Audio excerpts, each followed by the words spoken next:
guys, thanks for tuning in to the channel. And today we got Nicki Minaj and her husband. We got Cardi B and Sleeze Maraj, and also we have Jennifer Hough. So Cardi B and Sleeze Maraj got into it on Twitter, and they were going back and forth. Then they got on husbands, where both of them kept talking about each other's husband. He said something that really made Cardi B just hush all of a sudden.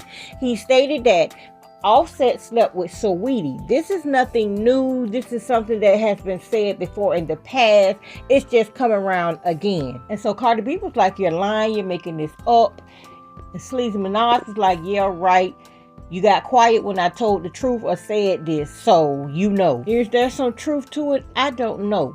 It has been a rumor about it in the past, but you know, rumors are what they are, rumors. And it was being said that it was one of Sweetie's friends who smashed Offset. But I know she went to her husband, Offset, and was probably telling him and asking him again. This is a lot of times this one came up.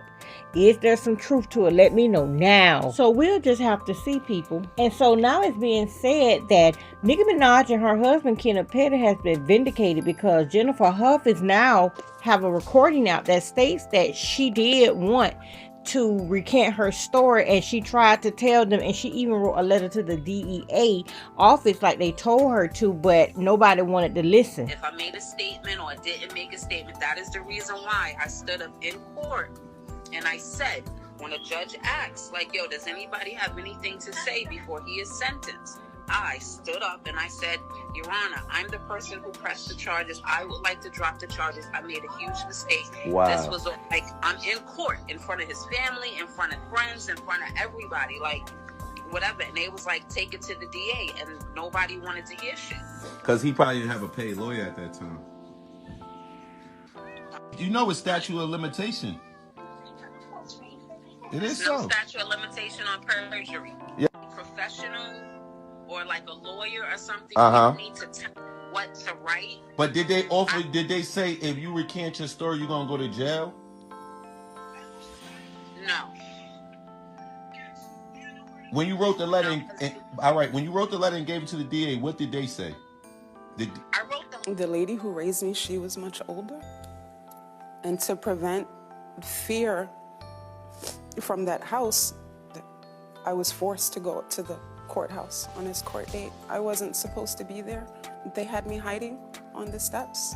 They, meaning my family, had me on the stairwell waiting for his court to come up. And it just so happened that the district attorney took the steps that day. And she seen me and she asked me, Jennifer, what are you doing here? And because my back was to my family, I was able to tell her that they were trying to force me to drop the charges. So when it came time for court, I believe the judge might have asked a question, and I stood up in court and I just blurted out, I want to drop the charges. I never said it didn't happen. I just said I want to drop the charges. And the judge said, and we all know how that story goes when the little boy who cried wolf. But I don't know if she's going to say out of this one, because we got recordings of her saying, I tried to withdraw it. Then she comes back and says she didn't and she never wrote. So the lies are all jumbled up. So hopefully all of this will come to an end soon. And then do y'all remember when he got in trouble for not registering and stuff? And people was like, he only get a year of house arrest. That's even worse if you didn't do anything and you got accused and you still had to do all of that and got drugged down when you were innocent all along. This is not, Nicki, this is foul.